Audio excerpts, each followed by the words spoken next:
This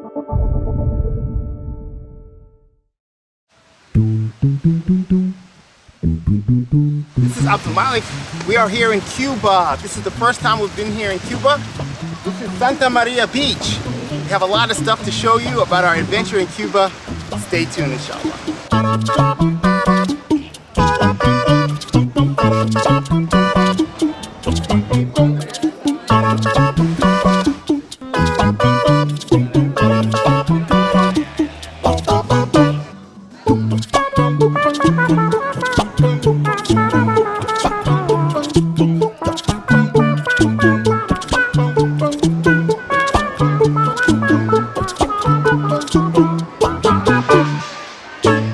Why Cuba? Well, my father was born in Cuba. He immigrated to the United States when he was around 9 years old. Neither myself nor any of my immediate family members have returned to Cuba, including my father. However, recently the relations between Cuba and America have improved, and travel to Cuba is now allowed for Americans. Today, as the President of the United States of America, I offer the Cuban people el saludo de paz. I have come here to extend the hand of friendship to the Cuban people.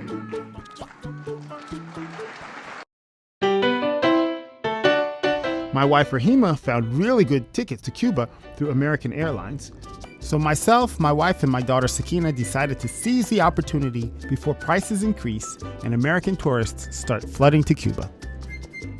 Our flight was to Varadero Airport, a good 1.5 hours from Havana, where we planned to stay.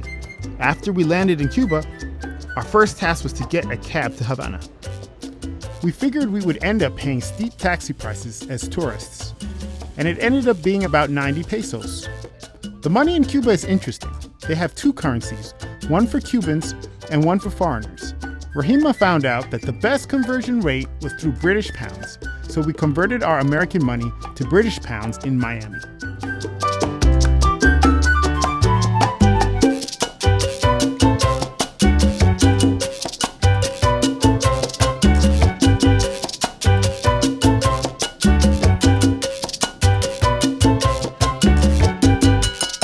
Havana is only 90 miles from Florida, but to get here we had to travel a great distance. My father grew up in Havana, the capital of Cuba, so we planned our entire trip around there.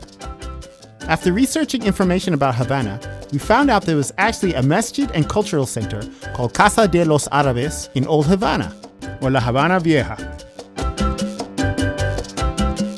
We were excited to meet any Muslims we could find in Cuba. We decided to plan on arriving for the Eid holiday and brought with us a few gifts for the local Muslims. Rihla looked for a place to stay close by to the mosque and found a small rental apartment through Airbnb that was within walking distance from the masjid.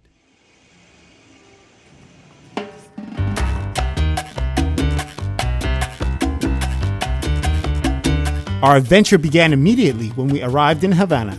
It was raining and cars were not allowed on the road where we were staying, so the driver had to drop us off 2 blocks away from our apartment.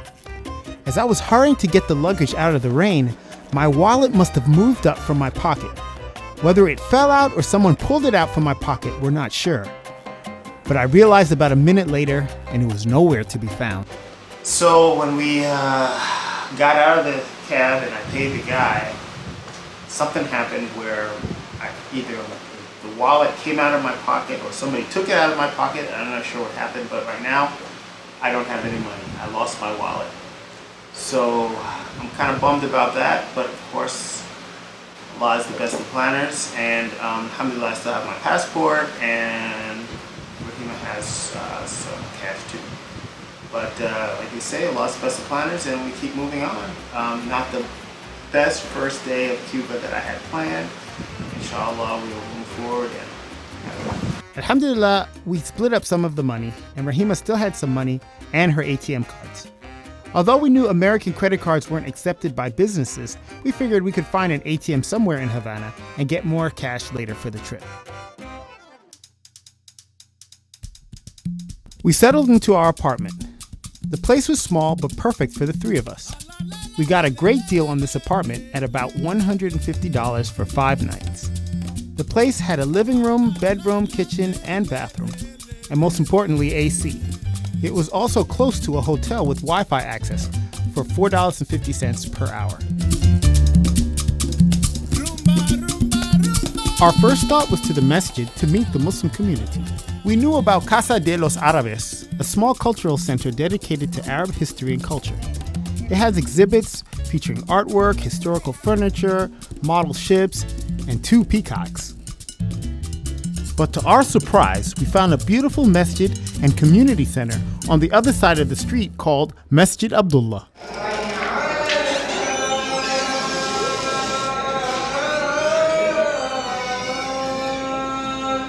Subhanallah, alhamdulillah, wa la ilaha illallah. Although we arrived after Eid prayers were over, we were welcomed by community members who were still at the masjid.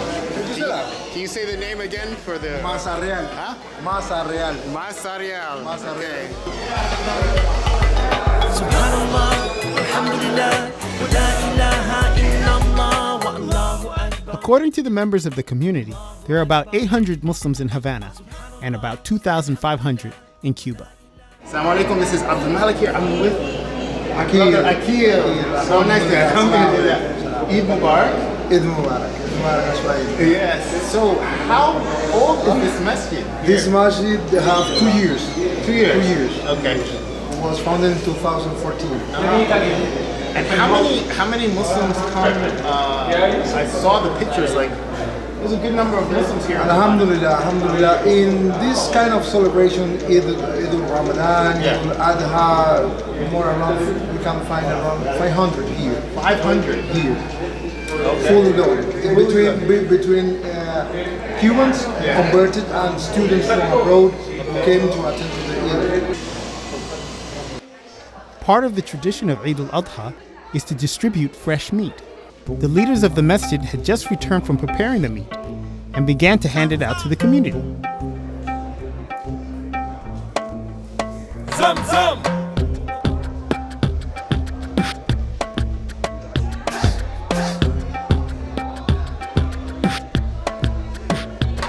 For today, alhamdulillah, we have a number of organizations from abroad, mainly from Turkey and from Germany, and another organization who support the Islamic League of Cuba to make the slaughter in Cuba. For now, we sacrifice 100 sheep today, and we spread the meat all over the Muslims who are in the masjid right now, and we did deliver it for a number of places that they won't be able to be here today.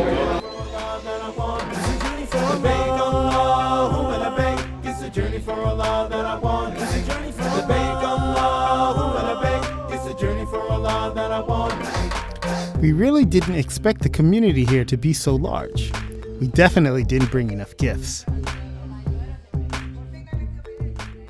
Estamos aquí en la mezquita en La Habana, Cuba, con Aisha. Rihla studied Spanish for over 5 years from middle school through college, so she was our translator for the trip.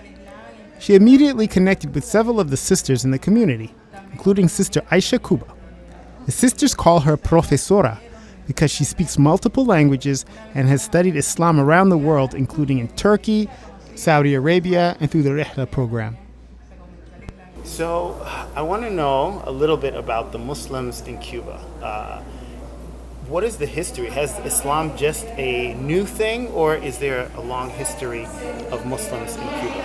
Well, in Cuba, I'm Muslim since 40 years ago, more or less 30 years. Some people say that 40 years ago. Okay. When people from embassies, that came to work here from other countries, they working here.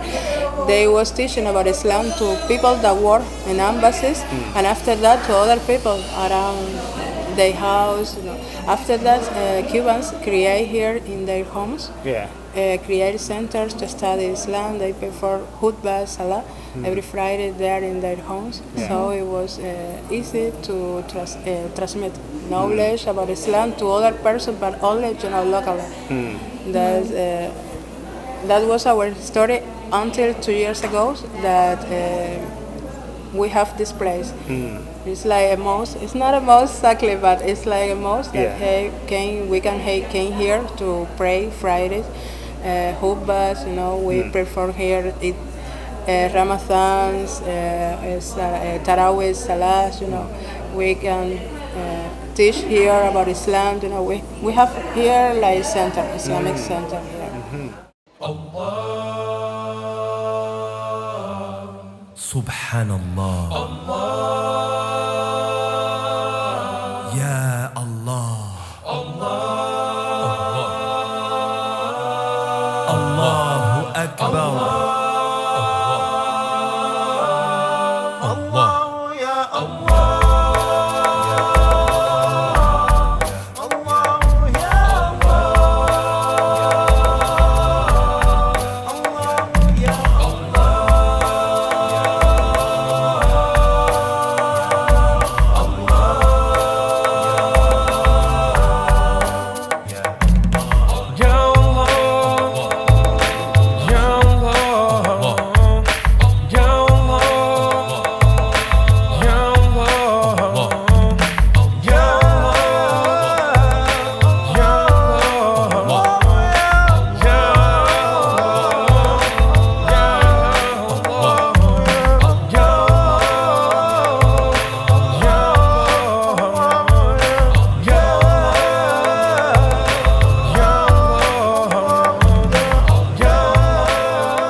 This Deen TV video was brought to you in part by Penny Appeal USA, Small Change, Big Difference, by Islamic Relief, Working Together for a Better World, and by Guidance Residential, the #1 Islamic home financer in the U.S.